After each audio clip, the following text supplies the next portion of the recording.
Hello there, Year 3, and how are you today? Welcome to your English lesson. Now, before we begin, we're going to do a little bit of retrieval. Remember yesterday we were looking at diaries? I've got some questions I'd like you to answer. Okay, so these are my questions. Diaries are an example of fiction writing, true or false? Diaries are written in the third person, true or false? What tense are diaries written in and why? And which of these features would I not find in a diary? Chronological order, dates and time, subheadings. What I want you to do is pause the video here and have a go at jotting down your answers to those. Welcome back. Should we go through the answers? Okay. Are diaries fiction or non-fiction? Can you remember? They're non-fiction. So diaries are an example of fiction writing is false. Diaries are written in the third person. Do you remember yesterday we talked about writing in the first person, I, me, my? So that is false. What tense are diaries written in? Can you remember? They're written in the past tense. It's things that have already happened, not in the present and not in the future, but in the past tense. And they're written like that because it's what events have already happened. The past tense when we're reading and we're looking at past tense, it's events that have already occurred. It's not something that's going to happen in the future. And diaries are all about events that have already happened. So which of these features would you not find in a diary? Well, in a diary, we have to put the events into order, into chronological order, into the order of how they occurred. We have to make sure we have dates and times so we know what happened and we know what date and what time it happened. So in a diary, we wouldn't need subheadings. How did you get on with that? All right, excellent. Let's start our lesson then. So, what are diaries? Now remember, a diary, as a noun, is a private daily record of a person's viewpoint, experience and feelings. Do you remember yesterday we talked about journals and we talked about how people like to record things in there, what they like to do generally on a day-to-day. Sometimes they can record really big events, they can record happy events, sad events, they can record things that don't really happen, like when there's not a lot happening in the day, but they can record special events as well. And remember as well, the diary allows the author, that's you, the writer, to record whatever you do on a day-to-day basis. And they're personal to you. So they're all about your thoughts and feelings, nobody else's. It's all about how you feel. And often diaries are a fantastic source of primary evidence. Do you remember we talked about yesterday Samuel Pepys's diary? And if we didn't have that, we wouldn't have known all about the Great Fire of London and where it started and what happened. His diary, when he created that, created a brilliant piece of primary evidence for history. Okay, so what's the purpose of a diary? Now, diaries, that's the plural of diary, are used solely for the person to express their thoughts and feelings. So really, they're not meant to be read by anybody else. We talked about that yesterday, didn't we? It's just for you. It's for you to write down your account of what's happened. Whilst the events in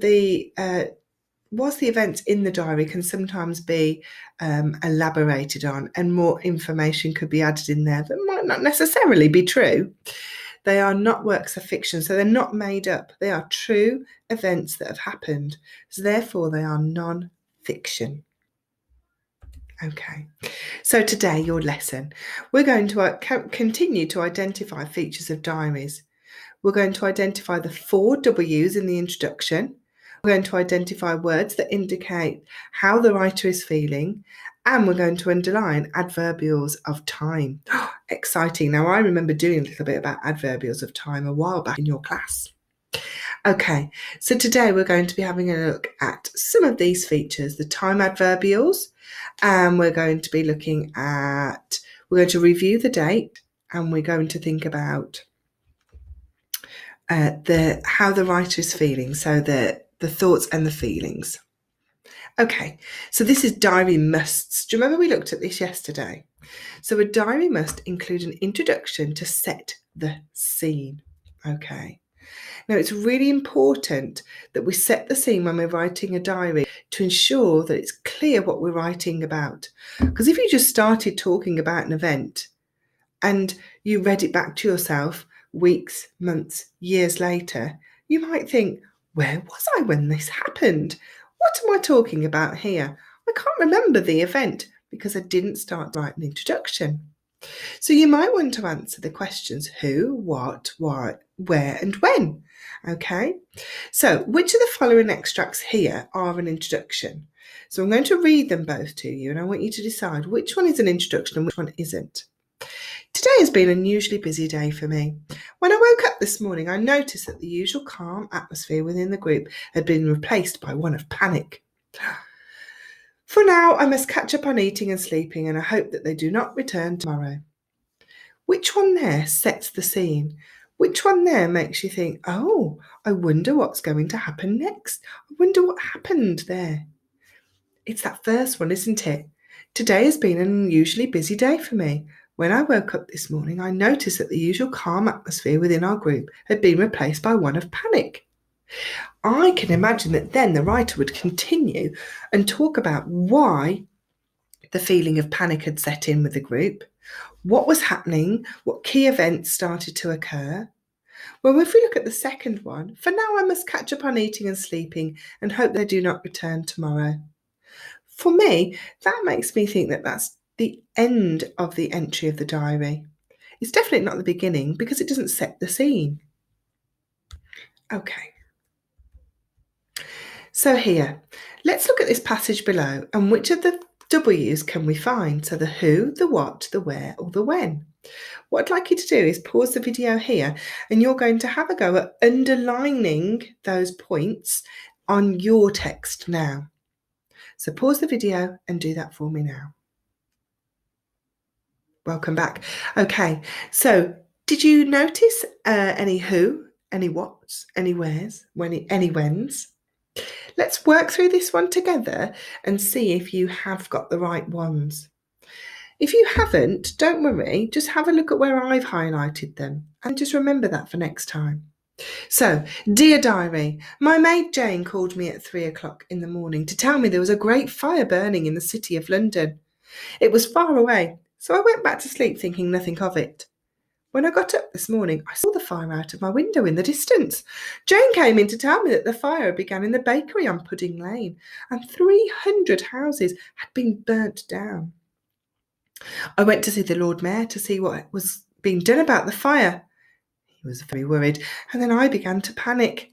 The fire is spreading, and I'm afraid my property will be burnt to the ground. Okay, so here let's have a look. Who? Dear diary, my maid Jane. Well, that's who there, isn't it? My maid Jane. She called me up at 3 o'clock in the morning to tell me there was a great fire burning in the city of London. Also, I've realised I've just missed off their children. Called me up at 3 o'clock in the morning. That's what she did.